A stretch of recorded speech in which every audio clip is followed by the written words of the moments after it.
Baik, selamat datang di podcast Suara Alam presented by Eko Bhinneka Pontianak. Kali ini kita akan berkunjung ke tokoh-tokoh agama dan hari ini spesial kita kedatangan Romo Astanto.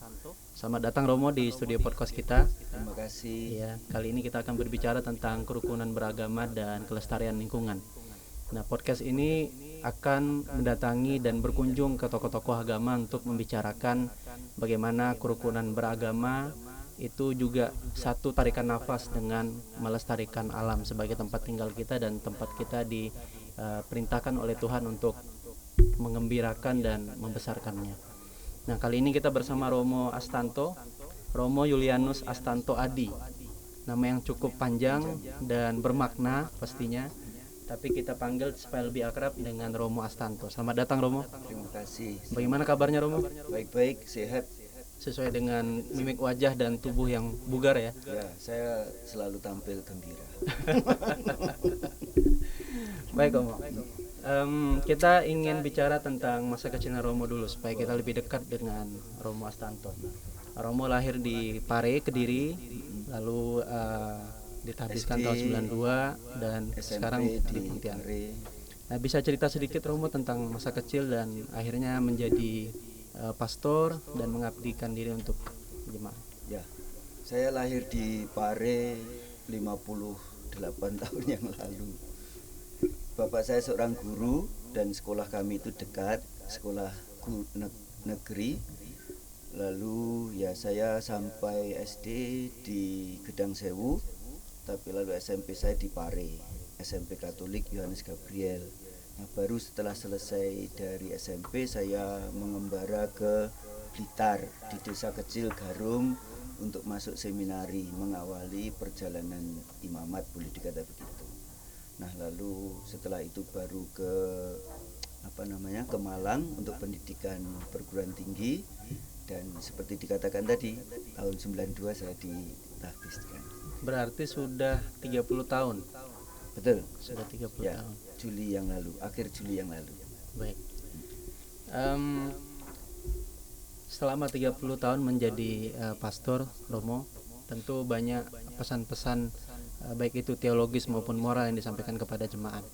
Nah, kita coba mengulik pesan-pesan secara teologis dulu, bagaimana agama Katolik mengajarkan dan melihat bagaimana kita harus melestarikan alam. Silakan Romo. Ya. Mungkin kita mulai dari keadaan alam kita ini, ya toh.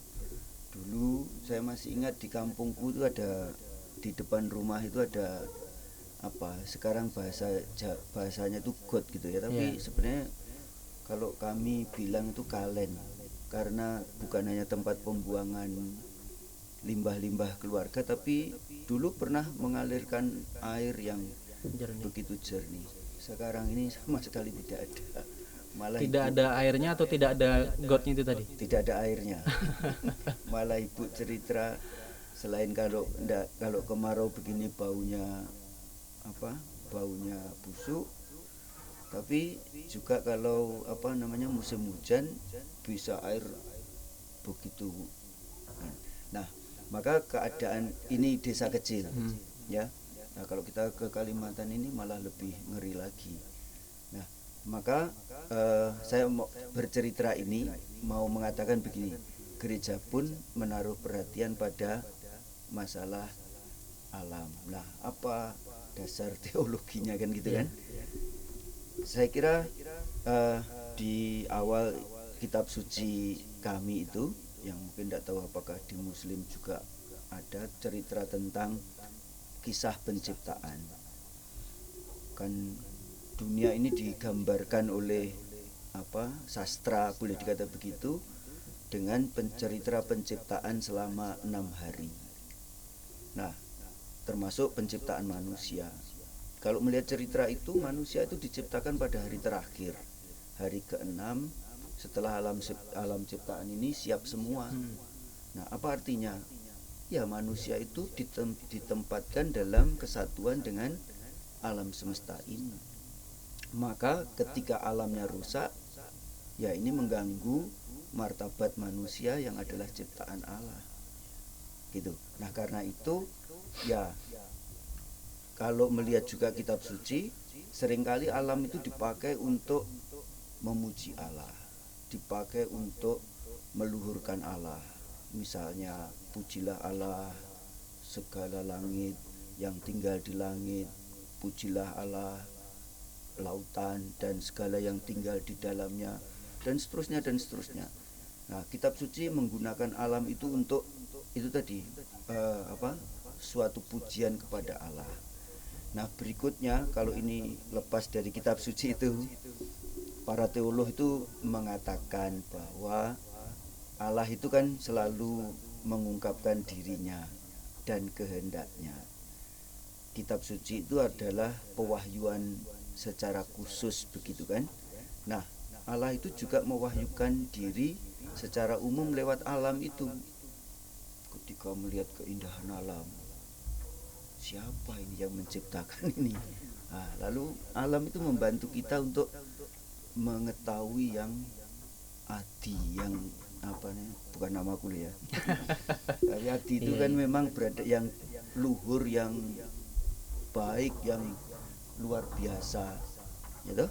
Nah, maka ketika orang melihat keindahan itu, dia juga bisa dibawa untuk mengerti yang ilahi, begitu. Nah, maka alam juga menjadi sarana Allah untuk mewahyukan dirinya secara umum tadi. Nah, maka kalau alam rusak, yaitu tadi pewahyuannya juga terganggu. Nah, maka ya alam harus dijaga sedemikian rupa sehingga membantu kita untuk tadi dekat dengan Tuhan.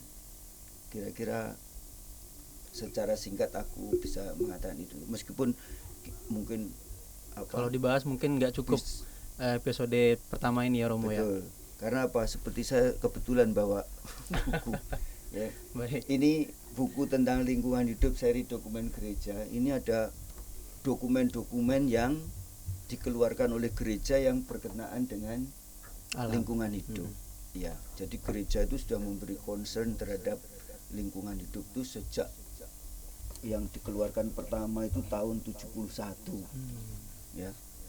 Begitu. Jadi sebelum yang lain-lain mungkin memberi perhatian, gereja sudah memberi perhatian terhadap. Karena ringkasnya ketika alam rusak, kita sulit untuk mentafsirkan bagaimana kekuasaan Allah, begitu ya. Betul. Romo ya.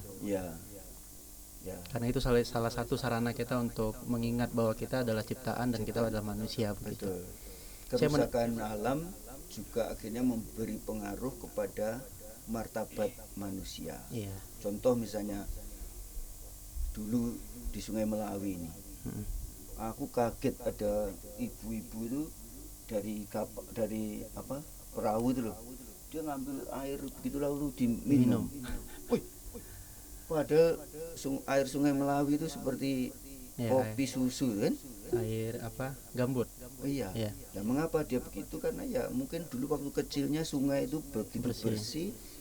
Nah, sekarang kita bayangkan bagaimana orang minum air kotor, ya kan? Ini kan mempengaruhi martabat seseorang, pengaruhnya terhadap kesehatan, ya kan? Gitu. Menarik cerita yang God di awal itu, Romo. Saya juga punya pengalaman sedikit di tempat saya tinggal itu, namanya Parit Pangeran. Tempat tempat kita dulu kecil berenang, dan kalau kita nyebutnya mandi lah gitu. Mandi itu berarti kita nyemplung sampai tangan kita keriput baru kita naik gitu. Nah, memang sekarang sudah tidak bisa dilakukan lagi, Romo. Jadi sekarang itu kalau mungkin got 1 meter gitu ya. Nah, kalau parit itu bisa sampai 5 meter dan itu jadi got yang besar gitu. Tidak lagi menjadi tempat yang bisa dipakai untuk berenang dan bermain. Betul. Jadi memang kerusakan itu nyata sekarang gitu, Romo. Dulu kami mengenal Pontianak itu kota 1000 parit. Iya, sampai sekarang masih sebetulnya. Ya, karena paritnya menjadi bagian kehidupan. Sekarang menjadi nama jalan di Pontianak. Tidak lagi menjadi parit yang seutuhnya, tapi menjadi nama jalan gitu. Tidak ada lagi nama parit, tidak ada lagi paritnya gitu. Cuman nama jalannya ada. Saja. Nah, baik. Untuk selanjutnya ini, Romo. Manusia itu kan punya kehendak untuk melakukan yang baik dan kehendak untuk melakukan yang buruk. Nah, mungkin manusia ketika dia melakukan katakanlah dalam tanda kutip kerusakan alam gitu. Mereka berdalih bahwasanya ini untuk memenuhi kebutuhan sehari-hari, dan itu justru menjadi sebuah kewajiban yang harus dia tunaikan sebagai umat manusia. Nah, bagaimana agama Katolik memandang itu? Etika dan moral apa yang seharusnya dikedepankan agar memenuhi kebutuhan diri dan keluarga khususnya itu tidak merusak alam? Karena kan semudah-mudahnya begitu tuh mereka. Misalkan ambil contoh di daerah-daerah di Kalimantan Barat itu masih banyak namanya peti, pertambangan emas tanpa izin. Nah, dengan dalih pengen uang cepat gitu dan alam tidak lagi yang bisa digarap, mereka lakukanlah itu gitu. Padahal itu modalnya tidak kecil kan, modalnya cukup besar untuk bisa beli mesin robin, bisa mengolah dan seterusnya hingga menjual. Tapi mereka merasakan manfaat langsung, yaitu mendapatkan uang secara tunai dan itu digunakan untuk kebutuhan sehari-hari. Nah, itu kan kehendak yang sebetulnya baik, tapi secara alam itu tidak berkelanjutan. Akan ada nanti titik di mana alam itu tidak lagi bisa mereka panen gitu. Nah, bagaimana Romo memandang itu? Jadi di kitab suci itu ketika selesai penciptaan manusia itu Allah mengatakan bahwa kuasailah seluruh alam semesta inilah, kira-kira intinya begitu ya. Nah, hal ini diterjemahkan oleh orang zaman dulu sebagai perintah dari Tuhan. Nah, maka orang betul-betul mengelola alam itu dengan sekuat-kuatnya untuk katanya kebutuhan hidup. Kalau itu dilakukan oleh individual kan ya sebatas kemampuan dia mengolah ya gitu. Betul, alam yang dikuasai, alam juga terbatas. Tapi kalau ini dilakukan oleh pemilik modal, maka sekuat modalnya kan. Kalau dia bisa mengeksploitasi alam yang luas, ya akhirnya banyak dikeruk, bukan hanya untuk kesejahteraan dirinya saja, tetapi akhirnya untuk menanam modal. Lalu gereja menyadari ini bukan perintah, tapi ini berkat. Apa artinya berkat? Berkat itu selesai kalau tujuannya sudah tercapai. Kalau berkat kesejahteraan, ya kalau orang sejahtera ya sudah cukup, tidak harus ya toh saldonya berapa, ya toh kekayaannya seluas apa, begitu. Nah, maka Bapak Paus itu lewat Laudato Si itu memang mengoreksi mengenai hal itu, yaitu bahwa kata-kata itu adalah sebuah berkat untuk bukan eksploitasi tetapi eksplorasi. Jadi ya alam ini sebenarnya seperti penemuan-penemuan sekarang, yaitu pohon ini atau akar dari tumbuhan ini bisa untuk menyembuhkan ini, daun ini bisa dipakai untuk ini. Nah, inilah yang kiranya dikehendaki oleh Allah dengan berkuasalah atas seluruh ciptaan itu. Bukan menguasai sebanyak-banyaknya, menguasai untuk memenuhi hasrat, menambah saldo itu. Itu berarti ada kaitan erat dengan kontrol diri masing-masing umat manusia begitu ya Romo ya.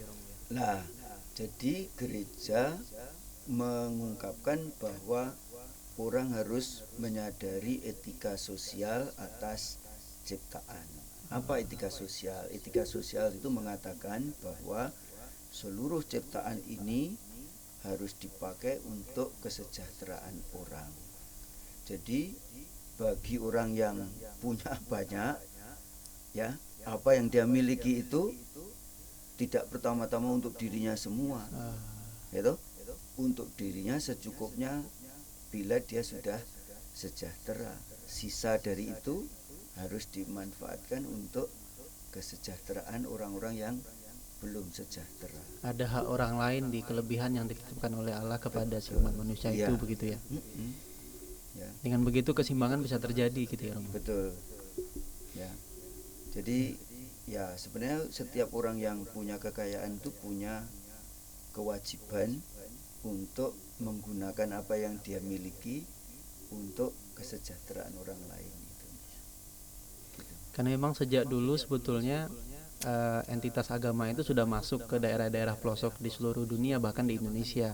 Dan alam itu sudah dimanfaatkan sejak dulu. Tapi saya sepakat dengan Romo bahwasanya manusia secara individual dia mungkin akan sampai di batas kemampuan dia mengelola alam itu begitu. Paling kuat 1-2 hektar begitu untuk satu kepala keluarga.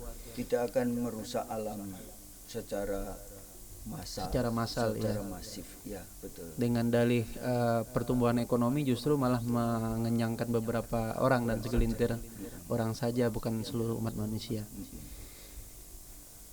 Saya ingin mengulik lebih banyak tentang Laudato Si dari yang ensiklik terbaru. Akhirnya masalah iklim, perubahan iklim dan perubahan tentang kelestarian alam itu menjadi fokus dan menjadi pembicaraan yang resmi begitu. Nah, itu background yang diskusi di balik layar yang terjadi itu kan dimulai dari level yang paling bawah kan begitu, Romo. Begitu sampai di Vatikan itu dirumuskan kembali dan akhirnya menjadi suara bulat untuk disiarkan kembali kepada seluruh jemaat di seluruh dunia.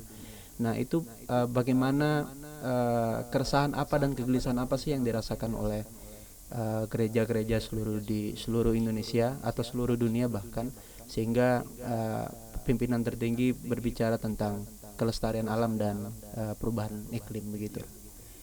Bapak Paus itu saya kira ketika dia merumuskan dalam Laudato Si itu, saya kira diwarnai dengan analisis sosial yang yang betul-betul ditandai dengan materialisme. Orang menganggap dirinya itu bermartabat kalau dia punya materi. Lah akibatnya kan ada kecenderungan untuk menumpuk, itu memanfaatkan mengeksploitasi alam itu untuk kepentingan sendiri. Boleh dikata begitu. Nah, fenomena ini yang menjadi salah satu background bahwa karena ketamakan orang itu, lalu akhirnya rembetannya bukan hanya soal alam, tapi tereksploitasi manusia juga terhadap untuk mendukung eksploitasi ini. Tadi kamu mengatakan peti itu, ya kan? Ada orang-orang yang memang membiayai mereka itu. Tapi pernahkah orang-orang itu memperhatikan kesehatan orang-orang yang bekerja di peti itu? Ya kan? Saya waktu di Nangapino menjumpai berapa banyak orang yang kayak rematik. Nah, ketika saya tanya, bagaimana hampir dari pagi sampai sore mereka berendam di dalam air, ya kan? Pemilik modal tidak memikirkan mengenai hal itu, gitu. Nah, jadi ada eksploitasi terhadap manusia juga. Nah, ketamakan ini juga merembet ke soal-soal yang lain, bukan? Nah, inilah yang saya kira menjadi concern Bapak Paus yang akhirnya harus mengeluarkan ensiklik ini. Dan tentu akhirnya ensiklik ini juga akhirnya diarahkan untuk bukan hanya untuk orang Kristiani, tetapi juga untuk seluruh umat manusia, supaya ya mereka bergerak bersama-sama untuk merespons mengenai hal ini. Sebab kalau tidak, ya gerakan parsial, maka ya tidak akan ada efeknya apa-apa. Padahal kita tinggal di satu planet yang sama, satu bumi yang sama, bahkan kita bertetangga dengan umat-umat beragama yang lain. Nah, Bapak Paus itu juga mengungkapkan bahwa Allah ciptaan ini, dunia dengan seluruh alamnya ini adalah rumah kita bersama, gitu. Jadi kalau kita berada di rumah yang rusak, ya semua juga akan rusak. Juga salah satu yang menarik dari Laudato Si ini adalah ajakan untuk sebuah pertobatan. Jadi masalah lingkungan ini tidak akan selesai kalau setiap pribadi dan komunitas tidak melakukan suatu pertobatan. Nah, pertobatan ini tentu bukan pertobatan moral ya, Ya. dari dosa apa mencuri, dari dosa korupsi, tetapi ini betul-betul sebuah perubahan sikap batin ya. Karena ekologis saya kira berkenaan dengan gaya hidup ya. Itulah sebabnya maka pertobatan itu juga adalah sebuah bentuk perubahan pola hidup, perubahan penghayatan hidup. Ya, ketika pesan itu disampaikan oleh pemuka agama, katakanlah Romo Astanto yang menyampaikan kepada para jemaat, tentu akan lebih melekat di benak jemaat ketimbang mungkin orang lain yang menyampaikan begitu kan Romo? Ya, ya. Saya kira di masyarakat kita masih pemuka agama masih Ya. punya suara ya. Saya yakin karena ya yang kami ajarkan itu bukan ilmu dunia. Ya. Dan itu bukti kalau kita masih memegang sila pertama dari Pancasila. Betul, ya. Tuhan yang Maha Esa, Ketuhanan sehingga Yang Maha Esa. ketika semua pemuka agama ini bergerak, tidak hanya jemaatnya sendiri yang tercerahkan gitu, tapi juga seluruh umat manusia juga bisa mendapatkan informasi itu dan menjalankan bersama-sama. Jadi satu tarikan nafas kita semua. Iya, setuju. Baik, terima kasih Romo. Ya. Kita di Ekobinika itu akan mengadakan cycling to religious site. Jadi kita akan mengunjungi semua rumah ibadah di Kota Pontianak. Tidak hanya menyebarkan pesan kerukunan umat beragama, tapi kita juga memberikan simbol dan tanda bahwasanya ketika kita bergerak dari masing-masing agama dan menjadi satu tarikan nafas, kita menyuarakan bahwa kelestarian lingkungan itu menjadi hal yang penting saat ini. Nah, kita ingin Romo menyampaikan kepada jemaat dan kepada umat manusia di Pontianak khususnya untuk bisa meramaikan kegiatan cycling to religious site yang akan dilaksanakan tanggal 3 September 2022. Silakan Romo. Ya, mungkin saya juga ikut mempromosikan Ekobineka dulu. Oh ya, siap. Karena bisa jadi Baik. di gereja kami, di umat Katolik belum ada yang mengenal Ekobineka. Tidak kenal maka tidak sayang Romo. Betul. Tidak sayang maka tidak cinta. Ya, jadi Ekobineka ini saya ikut dipanggil, diundang untuk untuk Merumuskan. menginisiasi ini. Jadi ini saya memberi penekanan bahwa ini adalah hidup berkomunitas di antara orang-orang muda lintas agama yang disatukan, boleh dikata begitu, dengan perhatian terhadap lingkungan alam. Ya. Nah, karena itu ya saya mewakili umat Katolik khususnya di Keuskupan Agung Pontianak, tapi juga di mana-mana. Ya, mari kita menggalang hidup bersama dalam kebinekaan itu dengan concern perhatian terhadap ekologi, terhadap lingkungan hidup ya. Saya bersemangat mengenai hal ini karena kalau tadi ditanyakan masa kecil saya ya, masa kecil saya diwarnai dengan kebinekaan ini yang luar biasa ya. Saya pernah menjadi ketua panitia halal bihalal ya. Luar biasa. Karena memang di kampung kami itu saya punya sahabat namanya Sugeng Widadi. Itu dia selalu mengatakan bahasanya itu plek. Dia muslim ya. Kalau dia mau ngajak pergi saya, dia selalu tanya, ada acara enggak di gereja? Gitu. Kalau saya ada acara, dia yang ngantar dan menunggu. Nah, maka dari itu sekali lagi Ekobineka ini sebuah gerakan komuniter yang saya kira perlu direspons orang Katolik, terutama orang-orang muda Katolik dan agama lain perlu ambil bagian dalam hal ini.